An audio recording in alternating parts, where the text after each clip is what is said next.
Discussions of high theory among intellectuals will not by itself win the day for liberty. To convert others to the truth, theory must prove its merit in application. The Austrian school has a long tradition of public intellectuals who have dedicated themselves to bearing the fruit of Austrian thought. Men such as Ron Paul in politics, Benjamin Anderson in finance, and Henry Hazlitt in journalism. To commemorate their efforts, we offer the Henry Hazlitt Memorial Lecture. We are very pleased to have Mr. Sean Corrigan deliver this year's Hazlitt Memorial Lecture.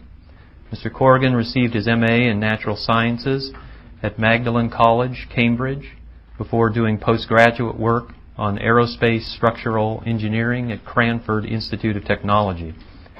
He started as a financial trader in the City of London as the Japanese bubble was expanding and the U.S. stock market neared its crash of 1987. In the mid-1990s, Mr. Corrigan became head of G7 market strategy and research at a major independent London research house. With his partner, Judy Matthews, Mr. Corrigan founded Capital Insight in 1999. Capital Insight is an economic and financial market advisory service based on Austrian economics.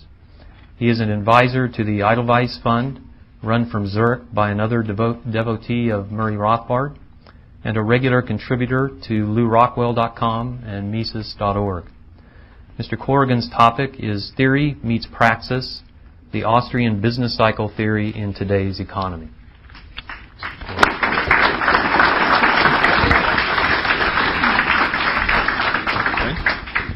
Well, it's theory to praxis anyway. I don't know about today's business cycle theory. When I was asked if I'd be willing to deliver this lecture, I contacted Lou to see if he'd give me a few pointers as to what sort of material would be most suitable for the audience and the occasion. And Lou said it was quite easy, that Henry Hazlitt himself was very big, poring over official statistics and showing how they could be supportive of very different conclusions from those which the mainstream tended to draw from them. And he said, why don't I do the same? Well, splendid, I thought. After all, this is a big part of what I do for a daily living. So I duly set off downloading data, compiling a number of very large Excel spreadsheets and drawing copious graphs to illustrate yet another bromide on the failings of the global fiat dollar hegemony. Well, seeking to enliven these, I dug out a few copies of some of Hazlitt's work to look for some passages which I could quote, only slightly out of context, in order to effect the usual subterfuge of the struggling politician of the hack lawyer and add somebody else's intellectual substance to my own special pleading in this PowerPoint kaleidoscope. But on rereading works like The Inflation Crisis and The Failure of the New Economics after a gap of a number of years, it became more and more apparent that the power of Hazlitt's writing and the clarity of his analysis are timeless, and that the problems of today are, of course, therefore, the same ones which he so effectively disposed of in his own time. So rather than bombarding you with the mind-numbing profusion of billions of this and trillions of that, or subjecting your aesthetic sensibilities to the chromatic enormities of my charts, I decided instead I'd provide a run-through of the way in which the logic of Austrianism can be applied to make a practical difference to traders, investors and businessmen at large. Now, before we start, I need to lay a little groundwork by way of challenging the preconceptions which plague the popular debate on these matters. And specifically, I want to look at the fundamental question of how we characterize something called growth in the modern economy. Here we immediately run into the fact that the familiar usage, coupled with a dull complacency of thought, has allowed the idea to arise that any increase in prosperity is to be measured strictly in terms of that macroeconomic entity called gross domestic product, or GDP for short. Of itself, this has led to a horrible inversion of means and ends, such that it encourages ever more monetary and regulatory violence to be visited upon the free economy by the ranks of self-serving politicians and bureaucrats from collectivist central, who have come to believe that keeping this statistical artifact expanding by some arbitrary minimum during their term of office is their primary function, no matter what the long-term economic or social harm they are occasioning along the way. Indeed, the collectivists have successfully deluded both themselves and most of the uncritical electorate over whom they reign, that were they to desist, or even to relent a little from this interference, the intrinsic flaws in the capitalist free market would self-evidently lead to an implosion under the weight of its own contradictions.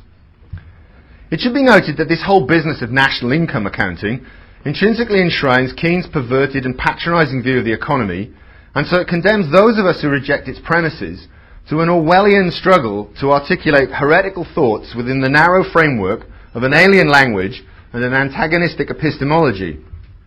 The very origins of the intellectual effort and the financial resources devoted to the compilation of the GDP numbers are rooted in the efforts of Keynes' contemporary Simon Kuznets to provide Roosevelt's statist brain trusters with a template on which to impose their Mussolini-inspired fantasies of how the nation's affairs should be ordered. Now, given that their efforts were largely responsible for prolonging, if not intensifying, the dislocations associated with the pricking of the inflationary bubble of the late 1920s for more than a decade of lost hope and retarded progress, and given too that once the seeds of conflict and extremism had taken root in this otherwise barren soil, the second great extension of their statistical efforts arose out of the need to try to coordinate the totalitarian wartime command economy, you might feel we should treat this whole approach with a deal of suspicion. But even if we were to suspend our questioning of the simplistic algebraic formulation of the Keynesian economy intrinsic to the data, the fact remains that even the author Kuznets of this series admitted of grave qualifications. The statistician, he wrote, who supposes he can make a purely objective estimate of national income, not influenced by preconceptions concerning the facts, is deluding himself. For whenever he includes one item or excludes another, he is implicitly accepting some standard of judgment, his own, or that of the compiler of the data, and there is no escaping this subjective element. Something a lot of people should bear in mind today. A few numbers might help flesh out this idea. In 2001, GDP, measured in the depreciated dollars of the day, was reckoned to stand at just above $10 trillion in the US.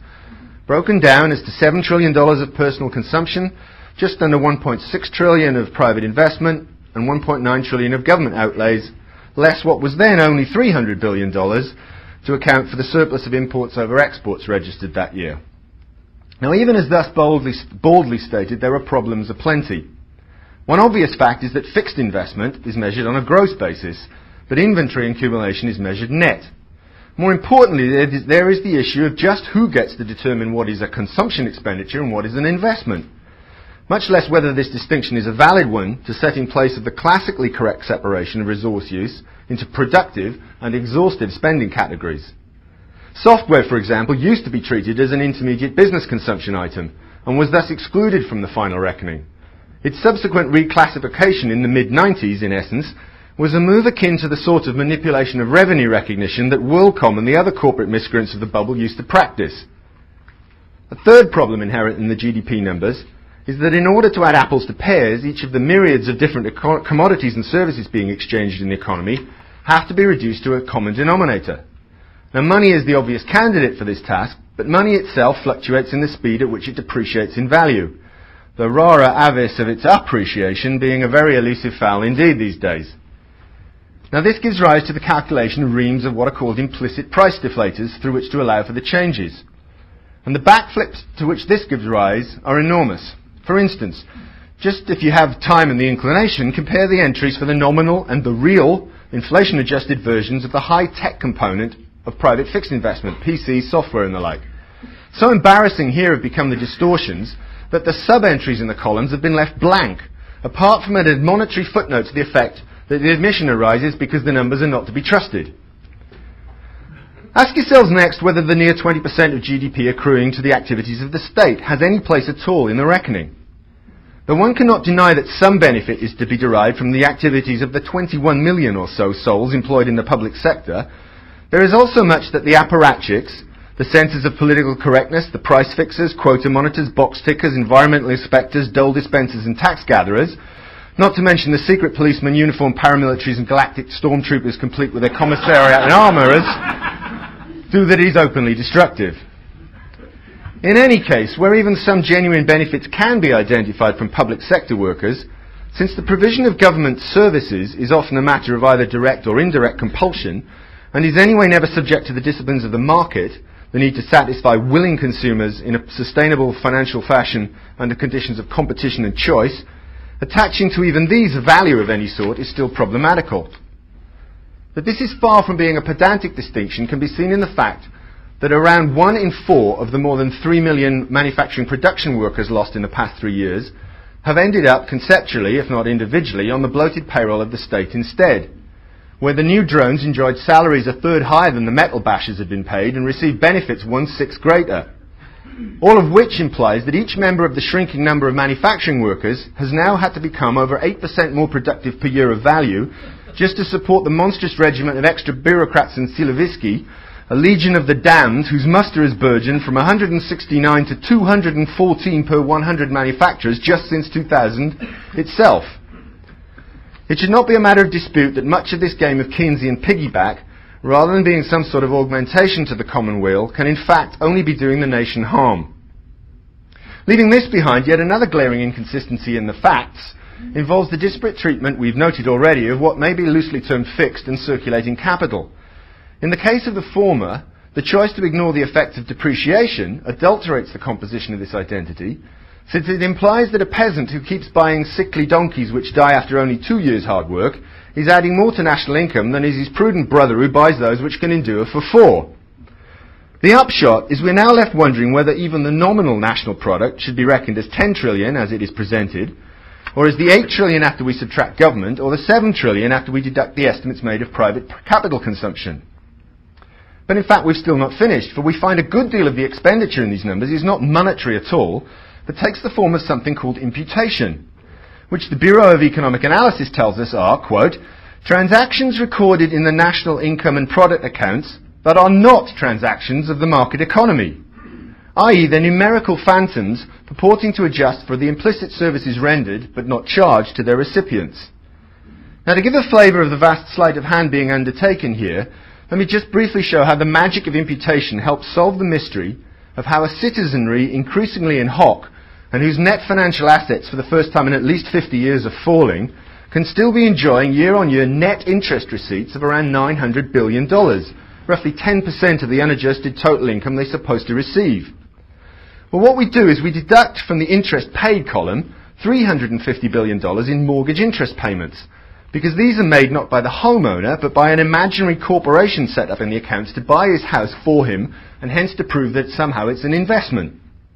Next, we add $260 billion to the interest received column, which is reckoned to be the value of the free checking services your bank gives you, and the net difference now in interest soars 225% from an actual monetary total of $275 billion to the published $900 billion. Hey presto! Incidentally, do you not consider it a touch risible that the implication of the second of these adjustments is the next time you go overdrawn, you can always just hand your checkbook into the bank and tell your account manager that the balance is quits? The blizzard of numbers here means that GDP ends up being swollen by perhaps 16% from the published number. A gap, incidentally, which has widened appreciably from the 1964 to 1973 typical difference of 10%. Not that anybody's fiddling the numbers in the interest of politics, you understand. So is the economy in 2001 10 trillion in size, 8 trillion ex-government, 7 trillion ex-depreciation, or 6 trillion ex-imputation? Clearly, given the yawning two-thirds differential between the lowest and the highest of these, any collectivist central planner should be asked to adjudicate on which is the most representative of economic reality before he proposes to trample on our property rights or to infringe upon our sacred personal liberties in order to achieve his arbitrary target for what he likes to think of as growth, but which is usually only spending. In fact, even the foregoing does not come close to providing a full view of the controversy with which we have to deal, but this has still been framed in Keynes and Kuznets' own terms. But conversely, if there is one thing the Austrian school teaches, it's the fundamental importance of the division of labour. Another is the crucial element of time and of the instrumentality of capital in mastering this. Another is the role played by the individual entrepreneur in disposing of scarce resources to meet current and prospective consumer demand. And a final one is the function of saving in facilitating this role. With this in mind, we can recast the official statistics, with all their provisos and precautionary notices, in a radically different way, manoeuvring them using an approach first outlined by Professor Reisman to give us a feel for what Hayek depicted as a right triangular arrangement of production in the modern economy. To achieve this, we take the official input-output tables, which show, in addition to the now familiar GDP numbers, all the intermediate business-to-business flows, which are then later simply cancelled out. Adding imports to the domestic total of these, we are left with a sum of business revenues, whether derived from sales to other businesses, end consumers, to government, or to foreigners. If we subtract depreciation and profits from the revenues, we are left with above-the-line business costs. to which we can add the entries for net inventory accumulation and gross fixed investment, which represent the below-the-line outlays. We now have identified a total of all domestic productive spending, to which we can compare the sum of personal consumption and government expenditures, plus the total of residential real estate investment, to determine the scale of domestic exhaustive spending. In our year under consideration of 2001, the productive outlays came to a grand total of $18 trillion, against which was lined up around $9.3 trillion in the exhaustive category. Thus, it could be argued the circulation of money and hence the transfer of goods and services through the real economy amounted not to the 6 trillion, the 8 trillion, or even the 10 trillion above, but to a whopping 27.5 trillion, of which some two-thirds represented not the final consumptive exhaustion of wealth, so overemphasized in the orthodox approach, but a series of exquisitely intertwined, mutually reliant, highly contingent, and purposely undertaken, non-automatic entrepreneurial expenditures. Even now, however, after we have tried to expand the scope of our mental imagery, we are still all too prone to succumb to the temptation to describe the economy by a single number or a single series of numbers. This insistent urge keeps leading us back to a narrow conceptualization, very much like the one of trying to capture the complex geology and fractal topography of the Rockies by measuring the total volume of rock contained in them. The Romans, it is said, had little concept of cartography. There is apparently no word in Greek or Latin for map. Instead, their worldview was what is called odological. It was based predominantly on mileages set out in periploi or linear itineraries. In fact, when the Rooseveltian tyrant who thought he could cure rampant third-century inflation by fixing prices, the Emperor Diocletian, came across a man who had constructed a two-dimensional map of the world, he had the poor unfortunate summarily executed, lest his enhanced knowledge made him a danger to the Imperium.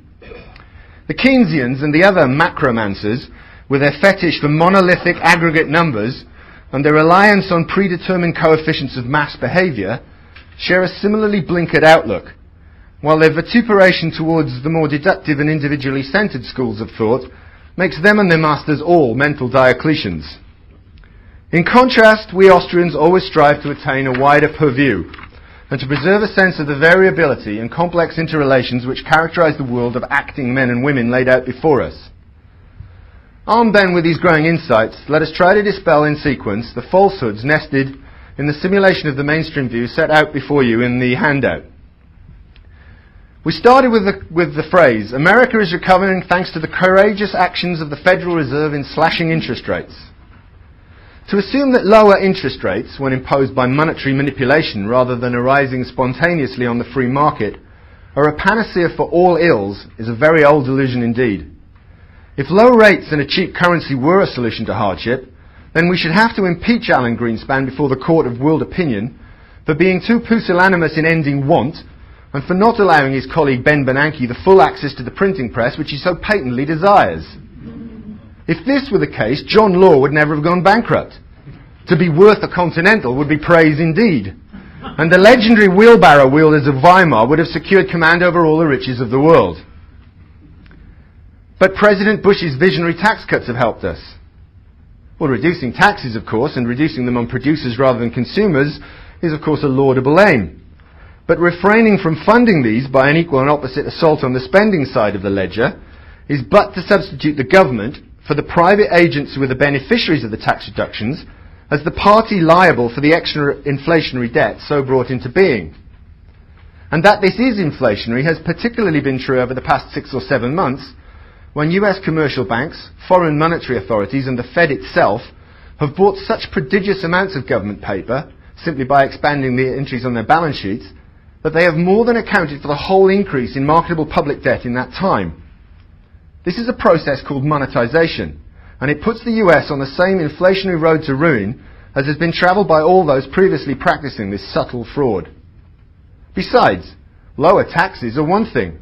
Higher subsidies, renewed tariffs and the threats of quotas, more burdensome legislation, more expensive welfare programs and the pervasive threat of arbitrary legal assault are quite another. And there is little enough sign that the Bush White House has done any more to lighten these crushing impediments to wealth creation than has any other progressive administration of recent times. But the US has weathered a shallow recession and is now growing strongly again, the fastest rate in 2 decades according to the numbers. Well, this shallowest of recessions has actually seen manufacturing payrolls plunge to their lowest level since before Pearl Harbor, and total hours worked have suffered such a steep decline that the fall has barely been pipped for the title of worst post-Second War depression by the trough registered in the savage worldwide recession of 1982. Net non-residential fixed investment has fallen by its greatest extent in over 50 years, as has the proportion of total net investment to GDP. Cumulative non-financial profits, now admittedly on something of an upswing, also fell by their greatest extent in that period. But the US of A is once again the locomotive of growth for an ungrateful world. This is only the case if you subscribe to the 400-year-old errors of the mercantilists, as all Keynesians do, of course. If you confuse money with wealth and credit with capital, only then could you see the present-day Anglo-American role as a benign one. Asian labourers, mostly, though not exclusively with lower standards of living, are sweating in their factories to sell us Westerners cheaper goods than we can produce here at home, and they're accepting nothing but our irredeemable and largely unenforceable paper promises in return.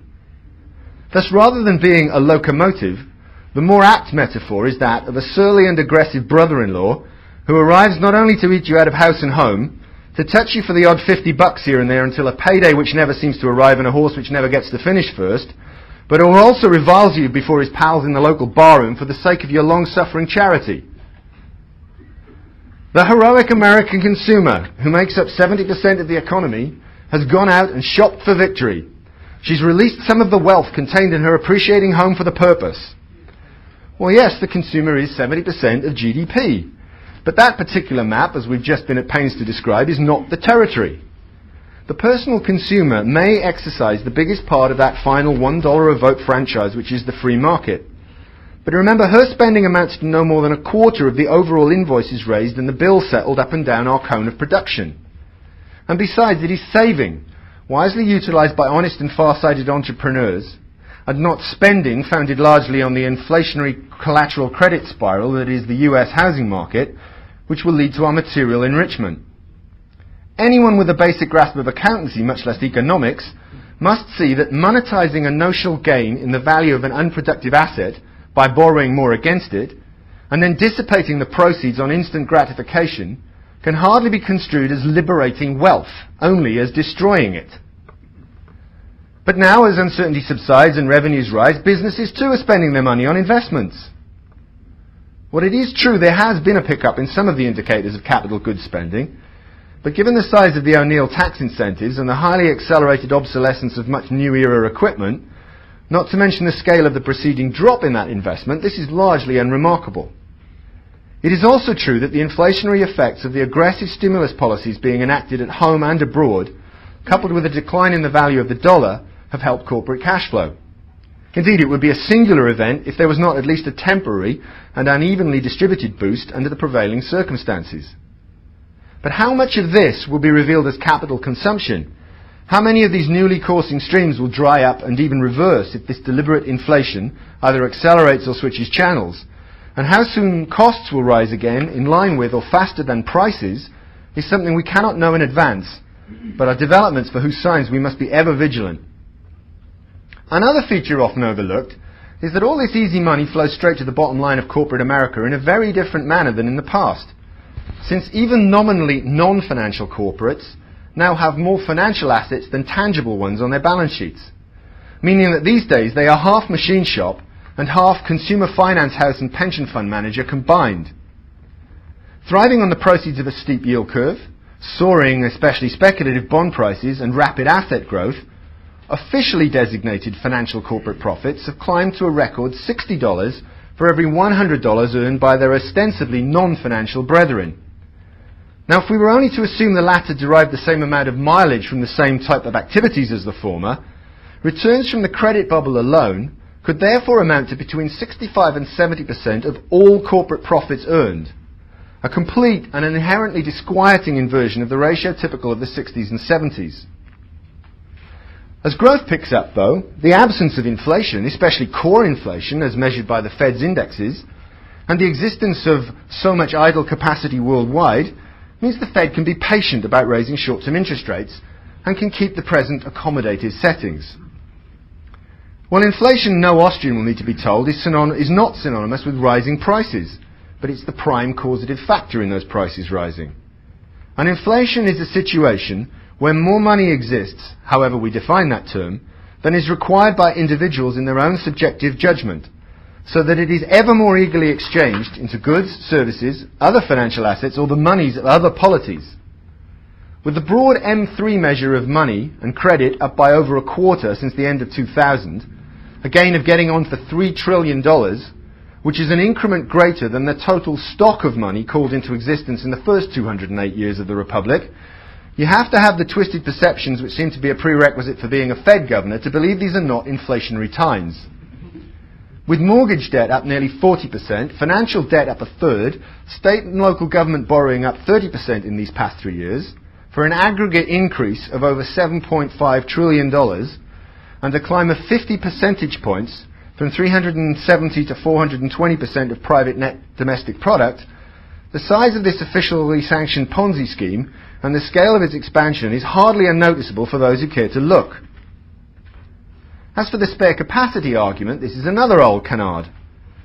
If you reflect for a moment, it must be obvious that those businesses presently with a glut of capacity are precisely the ones whose managers during the late boom most misread the true state of consumer demand vis-à-vis the costs of all the inputs they needed to try to meet it.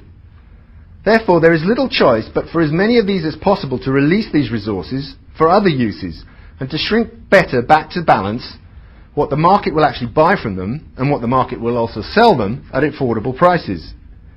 It seems unlikely in the extreme by artificially pumping up consumer demand in this general indiscriminatory fashion, the authorities will, for example, call many of the hundreds of millions of miles of unlit fibre optic cable back into employment.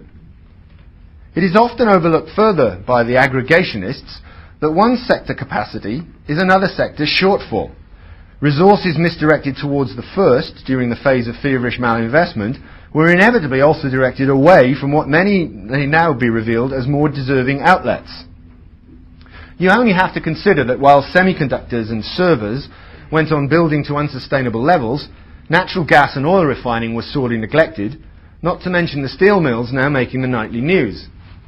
As Hazlitt himself put it, capacity is reached when we have fully employed our most scarce resource or complementary productive factor, whether that is an important key industry, specialized labor, plant, or some raw material.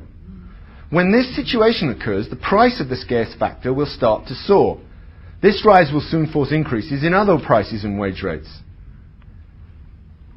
If you read the business pages of today's newspapers, you'll see this is very much the case. In fact, the irony was that this morning the USA Today on the business page in the left-hand column had a little item saying that Wall Street was heartened by the fact that the February CPI numbers were low and were below consensus and there was no inflation. And on the right-hand side it had a big because energy costs were down. And on the right-hand side it had a big long column saying natural gas prices hit record highs as crude oil soars. In any case, businesses, the problem in our economy is they're too productive. They don't need any extra workers to meet all this demand. But maybe that'll pass as they begin to exhaust the possibilities of applying all these new technologies. Let's take that last phrase, one of our venerable Fed chairmans, first. Since when did investment depend only upon the technological possibilities open to man, rather than upon a careful weighing up of the returns achievable by deploying available savings to put it into operation? And even if it did depend on this, and NASA was the most profitable entity on Earth, why should we ever look to exhaust such possibilities? Have we already applied all the techniques of which we are already aware? Has every economic entity taken advantage of them? Has the well of human ingenuity suddenly run dry so we can no longer look forward to more advance? Sorry, Mr. Greenspan, that explanation doesn't fly, even if it does employ all the aerospace marvels that the Skunk Works has to offer us. Less frivolously, we are forced to concede that an individual business, or even a group of businesses, may well find it profitable to substitute capital for labour. But is it really likely they've all suddenly decided this is the best course of action? And even if this were the case, would it then be telling us not that labour is too productive, but rather that it is not productive enough of economic value? In all the interminable talk we get from the Fed of a productivity revolution, overlooked is the fact that its own oft-cited numbers are aggregative, hedonically manipulated, which means they overcount notional quality adjustments. They count things made, not the value received for them. That by the BLS's own admission, they undercount hours of work. And also, they ignore those non-labour costs, which can amount to as much as 50% as wages on top of the bill that firms face for labour. Even by their own rather dim lights, it should also be noted, they artificially and arbitrarily ascribe the bulk of all productivity gains to labour, thus pushing the increase in this quantity in the late 1990s to a 2.5% annual pace, the best since the early 80s. But ignoring the fact that simultaneously negative returns on capital of merely minus 2% was the worst showing since the 1979 to 1983 recession.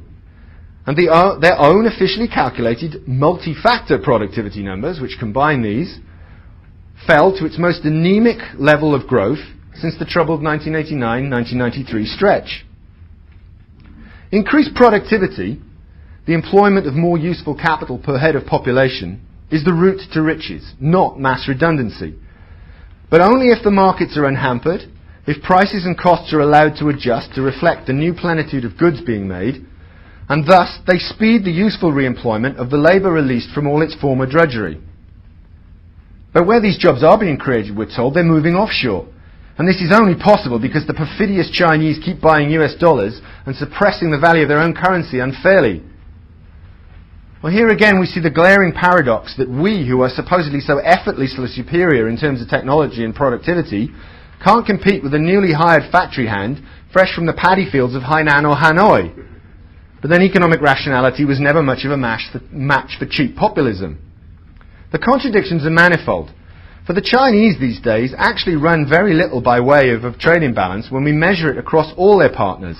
And so naturally they see little incentive to unpeg the yuan, potentially upsetting the entrepreneurial calculations of all those involved in doing business with them.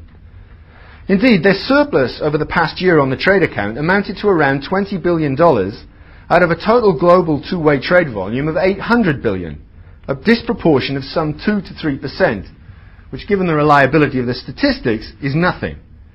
The US, by contrast, racked up a record goods deficit of over $49 billion in a single month last month, a shortfall which amounts to nearly 30% of the total trade in goods.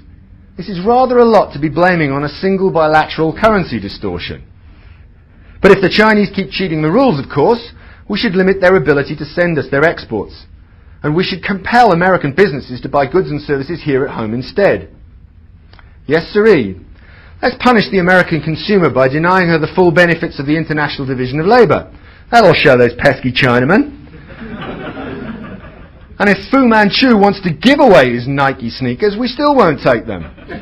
We'd rather make the citizens pay some unionised, over-regulated, inefficient good old boys from the Cotton Belt to make them for $120 a pair, and we'll be grateful for it when they vote for us afterwards.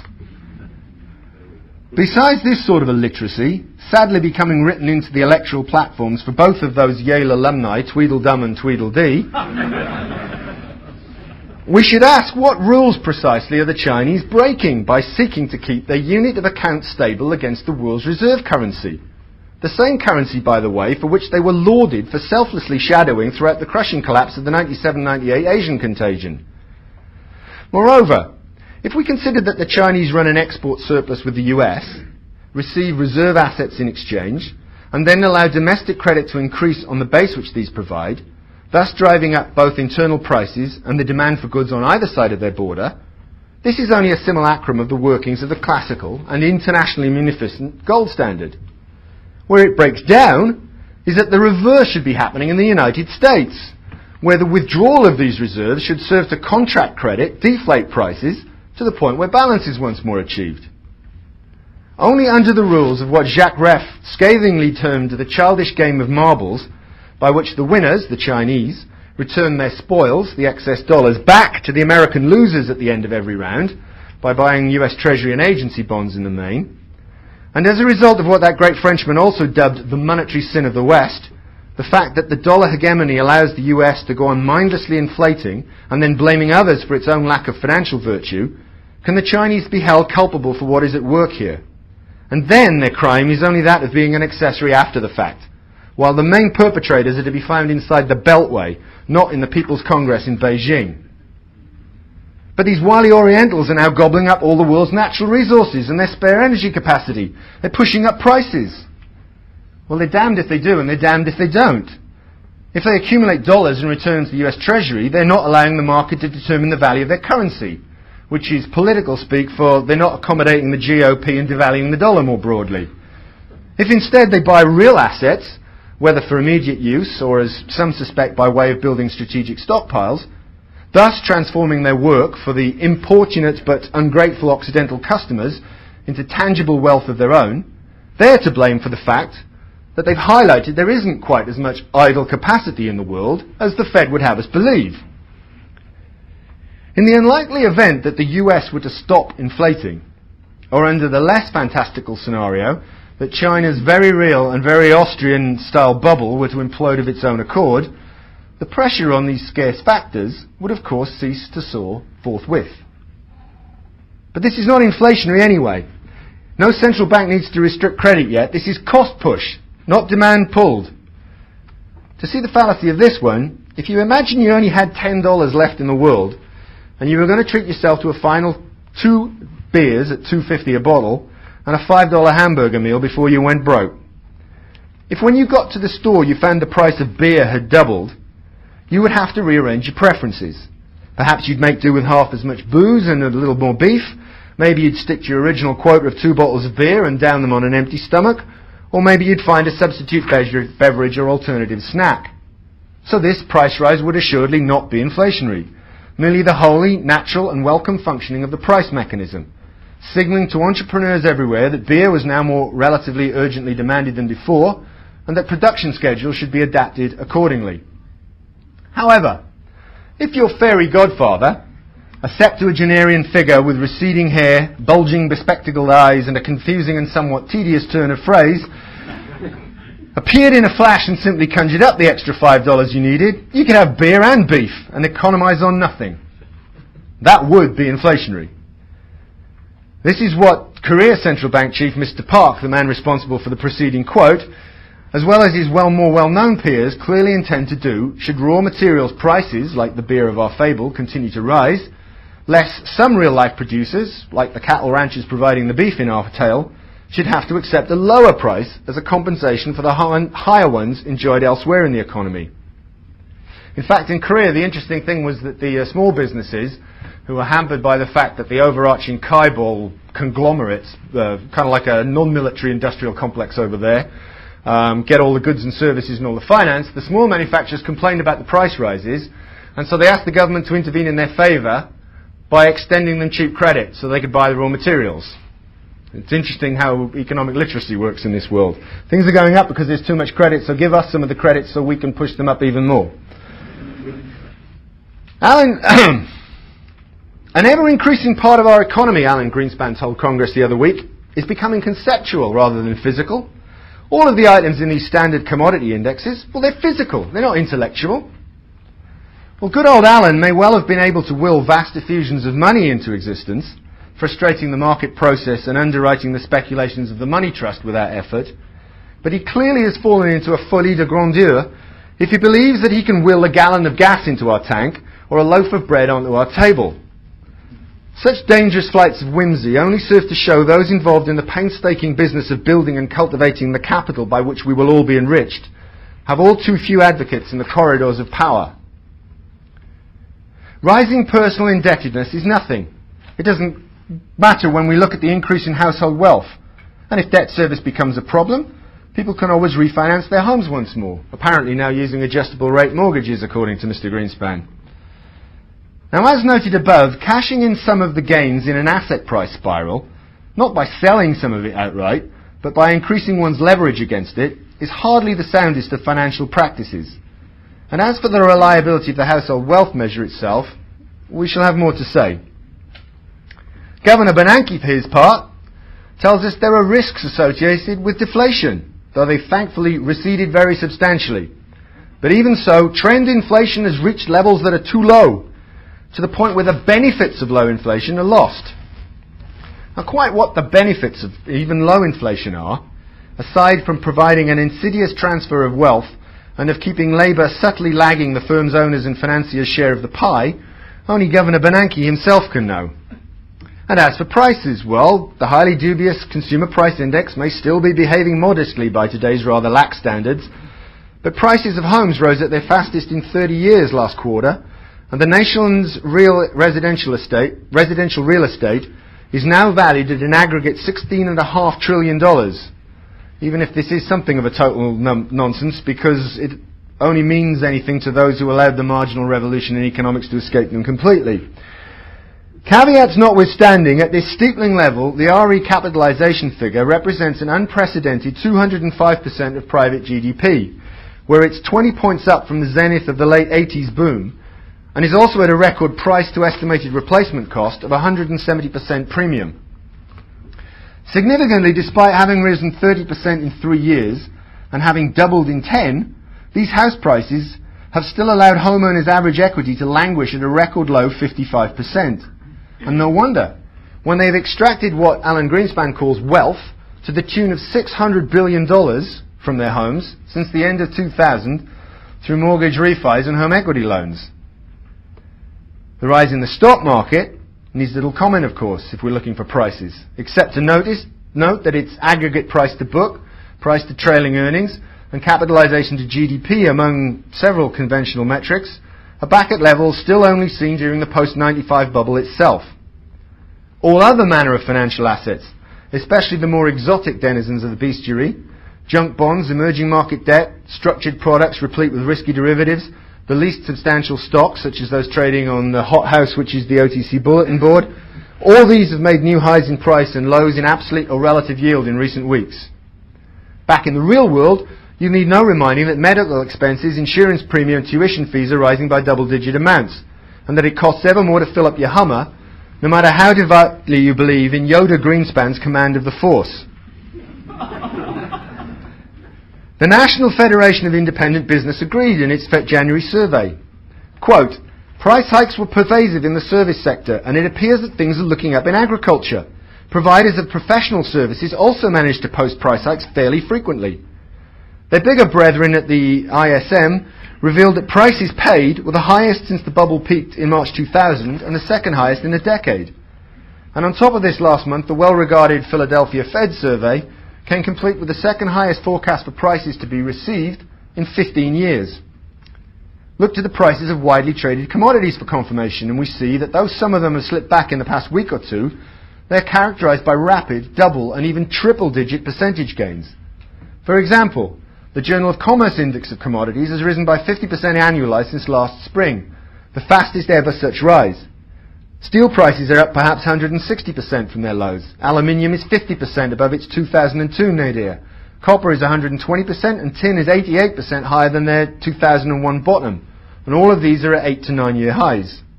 We could go on at length quoting prices and multi-year highs for lead, nickel, zinc, gold, platinum, silver, palladium, lumber, plywood, oil, gas, coal, cotton, soy, corn, palm, rice and rubber, among others. You'd be glad I cut that down. Emphatically, the only risks associated with deflation are those which come from clinging too long to the naive faith that the value of one's money will be preserved by a central bank which can still talk about such an eventuality, while the malign effects of its inflationary policies are everywhere increasingly undeniable. The next myth. Democrats will address the deficit by taxing the undeserving rich once more, while the Republicans will look to plug the gap when their policies begin to shift more of the undeserving poor off the welfare rolls. Well, the ballooning budget deficit may not presently be obvious in crowding out investment, for as we saw, it is being monetized so effectively that interest rates remain subdued and that bond prices remain elevated. But the government is still commandeering too many resources to the detriment of those private endeavours which could be accessing them at a commensurately reduced cost, and it is demoralizing thrift, enterprise and self-reliance into the bargain. In a West already displaying symptoms of the extirpation of the middle classes in favour of the governing military political elite, and at the cost of buying off its feckless urban proletariat with a higher dole and more spectacular circuses, the more the state expands in this way, the more success it will enjoy in the only one of its wars on abstract nouns, which it wages unremittingly and à outrance, It's war on capital. But don't fret. Even if the deficits did count, as President Cheney apparently doubts, we owe it to ourselves. Well, yes, they do count, and no, we don't. Some of us owe it to others, which is a very different species of animal. And in any case, not having been invested in anything worthwhile, but merely payable in future in depreciated dollars out of general taxation, in practice out of rolling over principal and interest as they come due at the expense of some future dupe, this is hardly an asset in its strictest sense. And furthermore, the abiding evil of a funded and permanent public debt is exactly that it teaches people to count as assets the exactions to be forcibly visited both on themselves and others on the day when that incontinent monster of public administration comes to pay its slaves once more for the labour of making their own shackles. If no less than Jefferson fulminated against transplanting this medium of the great Whig corruption from the metropolis to the infant republic, and if Hamilton cynically espoused it as a means to bind the interests of those ruled to that of their patrician rulers, I think we can safely set their opinions above the amoral braggadocio of the good Mr. Cheney. So where does this all leave us? Well, hopefully with a healthy distrust of bald macroeconomic statistics as they are typically presented and spun, and also with heed to the lesson of caution needed in drawing conclusions from the prevailing vapours of optimism coming from the likes of Mr. Greenspan and his acolytes. In the real world, it is a simple matter of logic to predict that jobs will be added only in those industries where the costs of hiring, and all the costs, including the monetary ones of benefits, as well as wages, and not to overlook the intangible ones of regulation and legal jeopardy, seem not to preclude, but rather to enhance the profitable production of goods and services. Conversely, if the present environment makes the hiring of American workers seem too expensive and or too risky for any given firm to hire, be assured they will not be hired, but that capital will be substituted for labour where possible, and that this will take place overseas if need be. Since adding capital per head is the only sustainable way of enhancing productivity and thus the general standard of living, and that this, though improving, is still well below its recent best in quantitative, if hopefully not so much in qualitative terms, this still means we have quite a hill to climb. Moreover, where materials and energy inputs rise so as to preclude that too, for as Hayek pointed out, capital and labour compete with one another, but raw materials compete with both, not even those higher order industries, which might otherwise benefit from equipment orders, will be able to flourish. This way, both the direct and the indirect take-up of the unemployed may be aborted by these higher resource prices. These prices, you remember, which have arisen to a considerable extent because of the very reflationary policies being undertaken to supposedly ensure full employment. Thus, notwithstanding the artificial boost delivered by a 25% currency devaluation, negative real interest rates, a $500 billion budget deficit, this might yet dissipate itself in a variable and inherently unpredictable rise of costs incurred, which may serve to dash the entrepreneur's hopes of securing unmitigated gains from the rise in prices he expects to receive. If so, it will usher in a renewed stagnation in production, an inhibition which, remember, will nonetheless be partially disguised by the inflationary effects of government fiscal and monetary policy upon some few fortuitous industries. If this is not to lead to a commensurate reduction in consumption, to the policymakers' horror and the bankers' imperilment, however much its balm is actually needed to soothe our fevered brows, it can only be offset by recourse to yet more credit. Credit presumably built upon further asset price inflation, especially if the Fed is lucky in the housing market. Indeed, to keep this game going will certainly require a good deal of finesse, another large dose of disingenuousness regarding inflation, and, you may want to underline this, a further period of inordinate laxity in setting interest rates. The overwhelming imperative to avoid a housing implosion, coupled with the self-imposed erosion of America's competitive edge on the world labour market, seems almost to guarantee that policy, both here and abroad, will stay too loose for too long, in the vain belief that this will ease the problems caused by a previous spell when policy was too loose for too long. The likelihood is that the development of full-blown symptoms of an inflationary excess across much of the globe is as much of a certainty as anything in this ever-changing world, with its top-heavy, distorted and intrinsically unstable financial and monetary system, can ever be said to be. Pessimists, especially the foreign variety who have so many investments tied up here in the US, will find a resonance in the words of Treasury Secretary Henry McCulloch, quoted by Hazlitt in The Inflation Crisis. "It is corrupting the public morals. It is converting the business of the country into gambling and seriously diminishing the labor of the country. Men are apparently getting rich while morality languishes. Upon the demoralizing influence of an inconvertible government currency, it is not necessary to enlarge. It is not to be expected that a people will be more honest than the government under which they live. And while the government of the United States refuses to pay its notes according to their tenor, it practically teaches the people the doctrine of repudiation." McCulloch should know he was the Yankee secretary in the Civil War. Optimists, however, and we have to have an optimistic note in a speech this long, will turn for comfort to the voice of Adam Smith, who Hazlitt cites in The Conquest of Poverty. "The uniform, constant, and uninterrupted effort of every man to better his condition is frequently powerful enough to maintain the natural progress of things towards improvement, in spite of the extravagance of government and the greatest errors of administration. While you decide to which camp you belong, some of you might also recall Hazlitt's own scathing summation of Keynes' general theory to the effect that, 'I have been able to find in it a single important doctrine that is both true and original. What is original in the book is not true, and what is true is not original. In fact, even much that is fallacious in the book is not original, but can be found in a score of previous writers.' If, having paid kind attention to my talk tonight, you feel the same way about me, I offer my apologies. I can only assure you it has nonetheless been a singular honour to have been asked to commemorate such an unyielding champion of liberty and a tireless expositor of the truth as Henry Hazlitt. May his example, as well as those of the many others associated with the Mises Institute, always be before us. Thank you."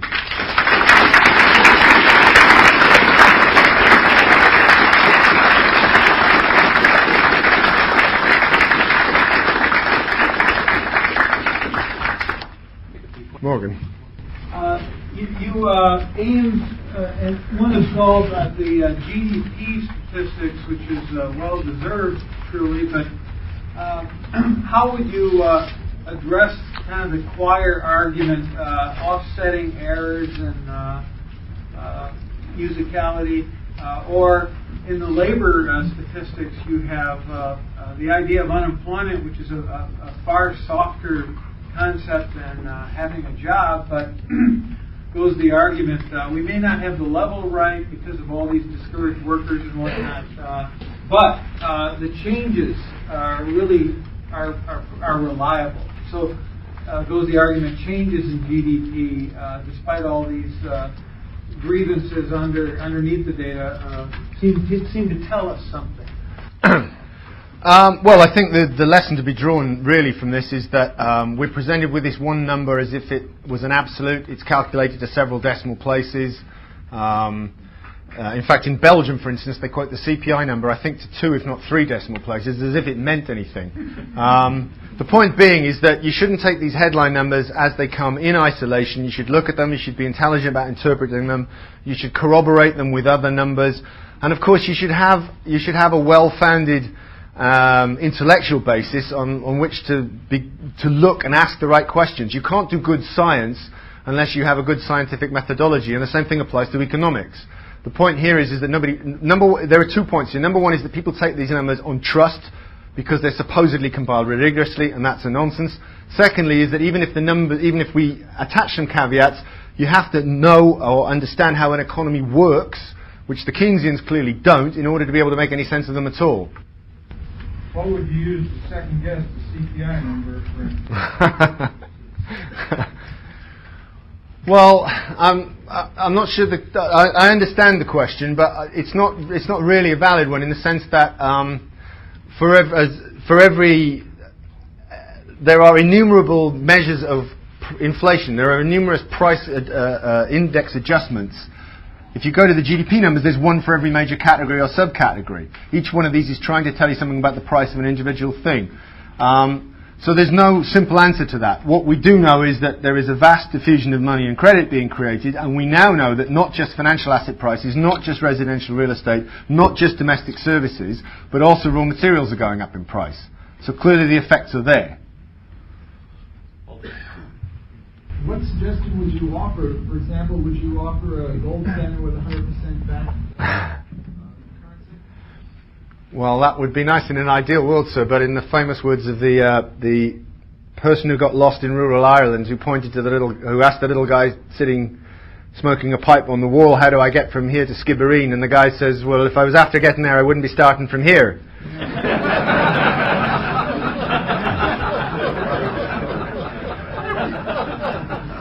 Yes, Dr. Bock, but it's not going to happen, is it, unfortunately? If there's a burst in the credit bubble, how do you feel that affects inflation and the prices of commodities? Depends where it happens first, I guess. I mean, as I try to point out, I think one of the vulnerabilities at the moment is that the Chinese are becoming... The Chinese have had unfortunate experiences with credit inflation in the past, twice in this generation. The Tiananmen Square business was largely about unrest created by an inflationary problem. There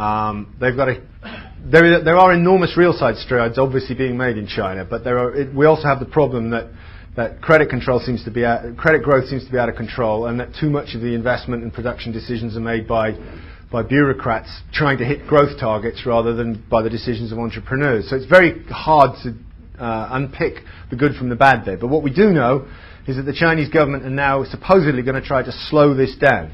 And if history teaches us one thing, you can't slow a credit bubble. It either collapses or you reinflate it quickly. So I think that's a critical element. If it happens in China, then we'll probably see a revulsion in foreign markets, which will lead money flooding back to the United States.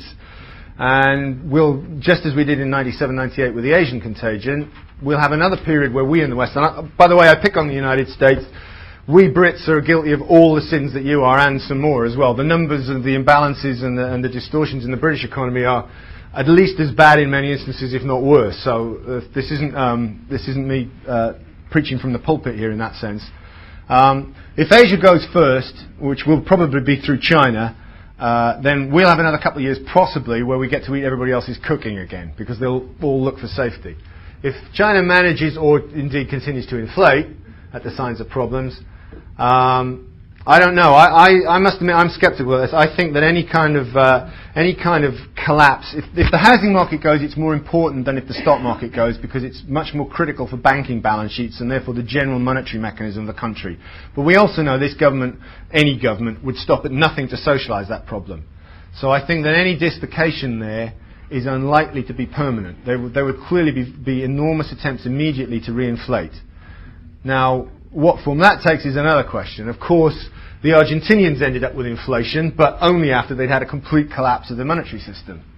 Could a country like America or Great Britain go that way? I don't know, but I find it hard to believe that we will slow the inflation willingly here, and that if asset prices look like they're going down, there will not be huge measures taken to keep the party going.